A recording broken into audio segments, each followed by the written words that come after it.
मेरा नाम हीरा लाल है। जयपुर के जौहरी बाजार की उन तंग गलियों में, जहां हवा में भी चांदी की महक और सोने की चमक घुली रहती है, मेरी जिंदगी की शुरुआत हुई थी। मैं एक सुनार हूं, या अब कहूं कि था।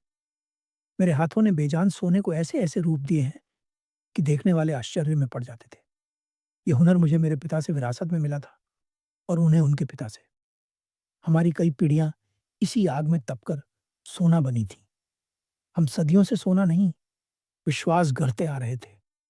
मेरी जिंदगी का सबसे अनमोल गहना थी मेरी पत्नी कुसुम। जब वो ब्याह कर हमारे छोटे से 2 कमरों के घर में आई, तो लगा जैसे साक्षात लक्ष्मी जी ने प्रवेश किया हो। घर की दीवारें पुरानी थीं, छत से कभी-कभी पानी भी टपकता था, पर कुसुम ने अपनी हंसी और अपनी मेहनत से उसे स्वर्ग बना दिया था।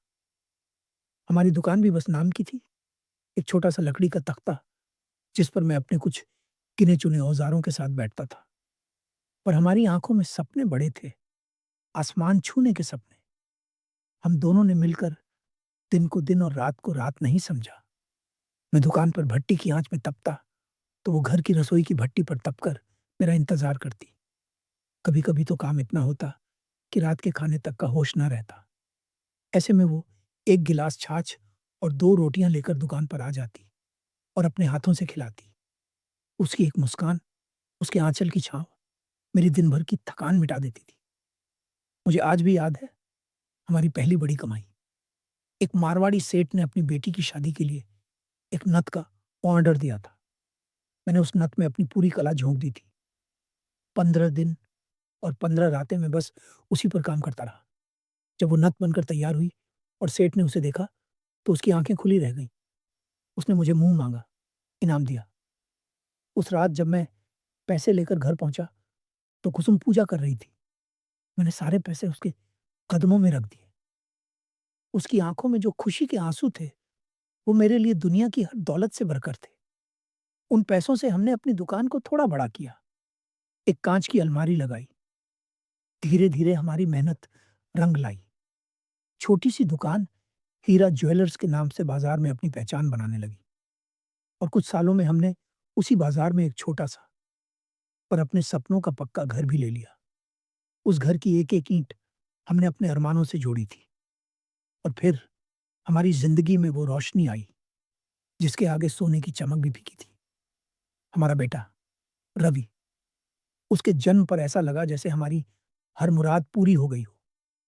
उसकी किलकारियां हमारे सूने आंगन में संगीत की तरह गूंजती थीं। कुसुम और मैंने कसम खाई कि हम रवि को वो सब कुछ देंगे जिसके लिए हम शायद कभी तरस गए थे। उसको शहर के सबसे अच्छे अंग्रेजी स्कूल में पढ़ाया, उसकी हर जिद पूरी की। जब वो कहता, पापा मुझे वो रिमोट वाली कार चाहिए, मैं उसके लिए वो खिलौना ही नहीं, खुशियों का संसार खरीद लाने को तैयार रहता। कुसुम तो उसकी नजर उतारते नहीं थकती थी। हमारा रवि हमारी आंखों का तारा था, हमारे बुढ़ापे की लाठी था, हमारा गुरूर था। मैं उसे अक्सर दुकान पर ले जाता और सोने की परख करना सिखाता। वो बड़ी मासूमियत से पूछता, पापा क्या मैं भी आपकी तरह बड़ा कारीगर बनूंगा? मैं उसका माथा चूमकर कहता, नहीं बेटा, तू मुझसे भी बहुत बड़ा बनेगा, तू सेठ बनेगा। वक्त पंख लगाकर उड़ गया। रवि बड़ा हो गया। एमबीए की डिग्री लेकर जब वो घर लौटा, तो मेरा सीना गर्व से चौड़ा हो गया। उसने दुकान के काम में हाथ बंटाना शुरू किया। वो नए जमाने का लड़का था, उसके पास नए नए विचार थे।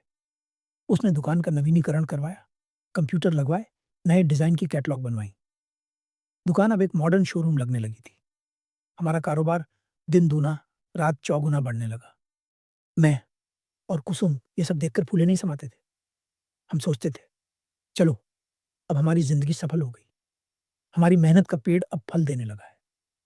फिर एक शाम रवि ने कहा कि वो कविता नाम की एक लड़की से प्यार करता है और उसी से शादी करना चाहता है। उसने हमें उसकी तस्वीर भी दिखाई। लड़की बेहद खूबसूरत थी, लेकिन हमें पता चला कि कविता शहर के एक बहुत बड़े बिल्डर की बेटी है। उसके शौक, उसका रहन-सहन हमसे बिल्कुल अलग था। मेरे मन में एक अनजानी सी आशंका हुई, एक डर सा बैठ गया।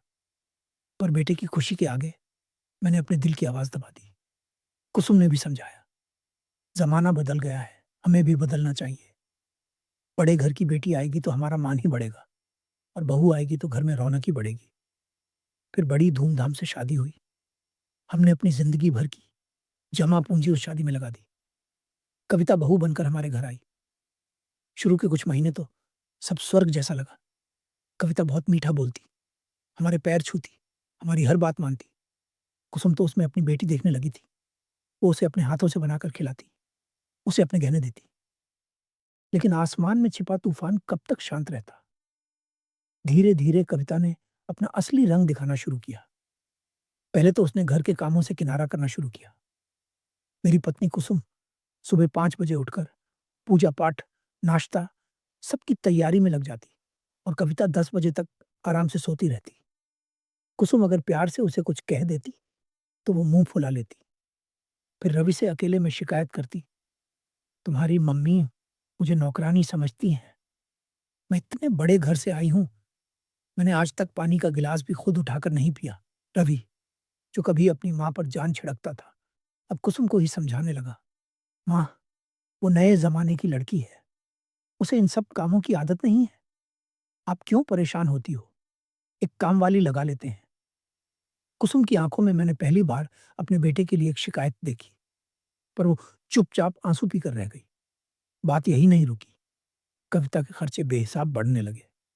रोज नई डिजाइनर साड़ियाँ, किटी पार्टियाँ, महंगे रेस्टोरेंट में खाना। दुकान का पैसा पानी की तरह बहने लगा। मैंने एक दिन हिम्मत करके रवि को समझाया, "बेटा, पैसा मेहनत से कमाया जाता है। ये दुकान हमारी बरसों की तपस्या का फल है। इसे ऐसे मत उड़ाओ।" तो रवि ने मुझे ही रूखा सा जवाब दे दिया, "पापा, आप पुराने ख्यालात के हो। आजकल स्टेटस मेंटेन करना पड़ता है। बिजनेस में बड़े लोगों से मिलना जुलना होता है। हम कमाते ही किस लिए हैं?" मैं सुन्न रह गया। ये मेरा वो रवि नहीं था। ये कविता का सिखाया हुआ रवि बोल रहा था, जिसकी भाषा में प्यार नहीं, व्यापार था। धीरे धीरे रवि हमसे बिल्कुल दूर होता चला गया। अब वो हमारे साथ बैठकर खाना नहीं खाता था। डाइनिंग टेबल पर 3 कुर्सियां अक्सर खाली रहती। वो और कविता या तो अपने कमरे में ही खा लेते या अक्सर बाहर चले जाते। कुसुम उसकी पसंद की खीर बनाकर घंटों उसका इंतजार करती और रवि देर रात पार्टी से लौटकर बिना खाए ही सो जाता। मैं देखता था, कुसुम चुपचाप आंचल से अपने आंसू पोंछती और उस खीर को सुबह गाय को खिला देती। हर निवाला मेरे गले में जहर की तरह अटकता था। वो घर, जिसे हमने अपने खून पसीने से सींचा था, अब पराया लगने लगा था। हम अपने ही घर में 2 अजनबी बनकर रह गए थे, जिनकी उपस्थिति या अनुपस्थिति से किसी को कोई फ़र्क नहीं पड़ता था। और फिर वो काला दिन आया, जिसने मेरी ज़िंदगी को हमेशा के लिए अंधेरे में धकेल दिया। एक सुबह रवि मेरे पास कुछ स्टैम्प पेपर लेकर आया और बड़े प्यार से बोला, "पापा, बिज़नेस को और बढ़ाने के लिए एक बड़ा लोन ले रहा हूँ। बैंक वालों को कुछ गारंटी चाहिए, तो बस इन पेपर्स पर आपके साइन चाहिए।" मैंने अपने बेटे पर अंधा विश्वास किया। एक पल के लिए भी नहीं सोचा कि जिस बेटे को उँगली पकड़कर चलना सिखाया, वो मुझे ऐसी खाई में धक्का देगा, जहाँ से निकलना नामुमकिन हो। मैंने बिना पढ़े ही कागज़ों पर अंगूठा लगा दिया। अगले दिन जब मैं अपनी दुकान पहुँचा, तो वहाँ का नज़ारा देखकर मेरे पैरों तले ज़मीन खिसक गई। रवि और कविता दुकान के गल्ले पर बैठे थे। उनके साथ 2 हट्टे-कट्टे अनजान आदमी भी थे। रवि ने मेरे हाथ में एक कागज़ थमा दिया। वो घर और दुकान के मालिकाना हक के कागज़ थे, जिन पर लिखा था कि मैं अपनी मर्ज़ी से ये सब कुछ रवि के नाम कर रहा हूँ। कल जिन पेपर्स पर मैंने अंगूठा लगाया था, वो लोन के नहीं, मेरी बर्बादी के कागज़ थे। मैं चीखा, "रवि, ये क्या मज़ाक है? ये धोखा है।" तभी कविता अपनी ज़हरीली मुस्कान के साथ बोली, "धोखा नहीं, पापा जी, इसे कहते हैं स्मार्ट वर्क। आप दोनों बूढ़े हो गए हैं, अब आपसे ये सब नहीं सँभलेगा। अब आराम कीजिए। ये दुकान और ये घर, सब अब हमारा है।" मैंने रवि की तरफ देखा, उम्मीद की एक आखिरी किरण के साथ, पर उसकी आँखों में ना शर्म थी, ना पछतावा और ना कोई अपनापन। वो एक पत्थर की मूर्ति बन चुका था। मैं गिड़गिड़ाया, "बेटा, ऐसा मत कर। हम कहाँ जाएँगे? ये घर।" रवि ने मेरी बात काट दी, "वो मैं नहीं जानता। ये घर अब मेरा है और अब आप दोनों के लिए यहाँ कोई जगह नहीं है। इज़्ज़त से निकल जाइए यहाँ से, नहीं तो धक्के मारकर निकाल दूँगा।" कुसुम, जो अब तक एक मूर्ति की तरह सब सुन रही थी, दौड़कर रवि के पैरों में गिर पड़ी। उसका आंचल उसके पैरों से लिपट गया। "रवि, बेटा, अपनी माँ पर रहम कर। हमें घर से मत निकाल। हम एक कोने में पड़े रहेंगे, कुछ नहीं कहेंगे।" लेकिन इससे पहले कि रवि कुछ कहता, कविता ने आगे बढ़कर कुसुम का हाथ पकड़कर उसे उठाया और एक जोर का धक्का दे दिया। "बहुत हो गया तुम दोनों का नाटक। चुपचाप निकल जाओ, वरना पुलिस को बुलाकर धक्के मारकर निकलवाऊंगी। चोरी का इल्जाम लगा दूंगी। सारी जिंदगी चक्की पीसते रहोगे।" उस दिन मैं टूट गया, बिखर गया। अपने ही बेटे ने, अपने ही जिगर के टुकड़े ने हमें हमारे आशियाने से बेघर कर दिया था। मैं और कुसुम बस पहने हुए कपड़ों में सड़क पर आ गए। जयपुर की वही गलियां जहां कभी लोग मुझे हीरालाल सेठ कहकर अदब से सलाम करते थे, अब मैं वहां एक भिखारी की तरह खड़ा था। कुसुम फूट फूट कर रोए जा रही थी। उसकी आंखों का हर आंसू मेरे दिल में एक पिघले हुए शीशे की तरह उतर रहा था। कई दिनों तक हम कभी किसी मंदिर के बाहर, तो कभी किसी बस स्टैंड पर सोए। लोगों की दी हुई रोटियां खाकर गुजारा किया। मेरे वो हुनरमंद हाथ जो सोना तराशते थे, अब लोगों के आगे एक रोटी के लिए हाथ फैलाते थे। इससे बड़ा दर्द, इससे बड़ा अपमान एक बाप के लिए और क्या हो सकता है? पर मैं हार नहीं मान सकता था। मेरे साथ कुसुम थी। एक रात जब हम एक मंदिर की सीढ़ियों पर बैठे थे और ठंडी हवा चल रही थी, तो कुसुम ने अपनी फटी हुई साड़ी का पल्लू मेरे ऊपर डाल दिया और बोली, "चिंता मत करो, भगवान सब देख रहा है। हम फिर से अपना घर बनाएंगे।" उसकी उस आवाज में जो हिम्मत थी, वो मेरी ताकत बन गई। हमने एक गंदी सी बस्ती में एक छोटी सी सीलन भरी खोली किराए पर ली। मैंने फिर से काम शुरू किया, पर अब मैं हीरालाल सेठ नहीं था। मैंने दूसरे सुनारों के यहाँ मजदूरी करनी शुरू कर दी। मेरे हाथ कांपते थे, आंखें धुंधला गई थीं, पर पेट की आग सब कुछ करवा लेती थी। एक दिन बाजार में अचानक मुझे मेरा पुराना दोस्त घनश्याम दास मिल गया। घनश्याम अब शहर का बहुत बड़ा हीरों का व्यापारी बन चुका था। उसने मुझे इस हालत में देखा तो उसकी आंखें फटी रह गईं। मैं उससे नजरें चुरा रहा था, पर उसने मुझे पकड़ लिया और अपने गले से लगा लिया।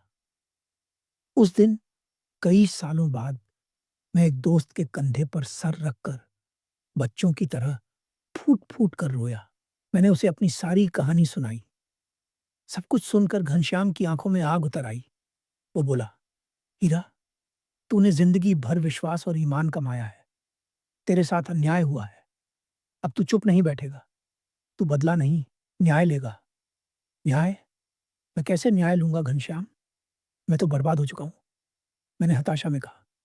घनश्याम ने मेरे कंधे पर हाथ रखकर कहा, "तेरी सबसे बड़ी ताकत तेरा हुनर है, हीरा, और मेरी सबसे बड़ी ताकत मेरा पैसा और पहचान।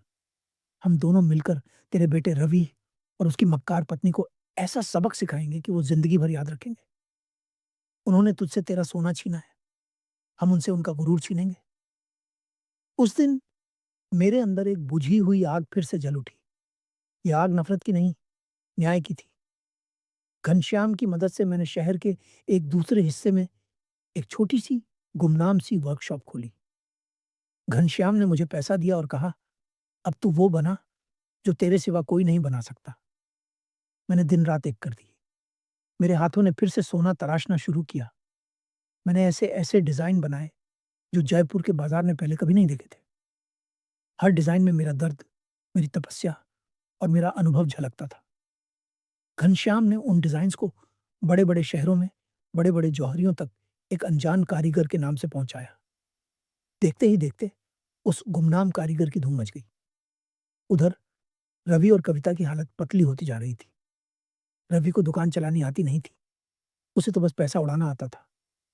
पुराने ग्राहक टूटने लगे, दुकान पर कर्ज चढ़ने लगा। कविता के खर्चे कम होने का नाम नहीं ले रहे थे। उनकी आपस में लड़ाइयां होने लगी। यह हमारी योजना का पहला हिस्सा था। अब बारी थी आखिरी और सबसे बड़े वार की। घनश्याम ने बाजार में एक अफवाह फैलाई कि दुबई का एक बहुत बड़ा अरब शेख जयपुर आ रहा है। उसे अपनी इकलौती बेटी की शादी के लिए एक ऐसा नायाब हार बनवाना है जिसका नाम है कुंदन कलश। ये हार हीरालाल सुनार के खानदान की एक पुश्तैनी कला है जिसे उनके सिवा कोई नहीं बना सकता। और शेख उसके लिए मुंह मांगी कीमत देने को तैयार है।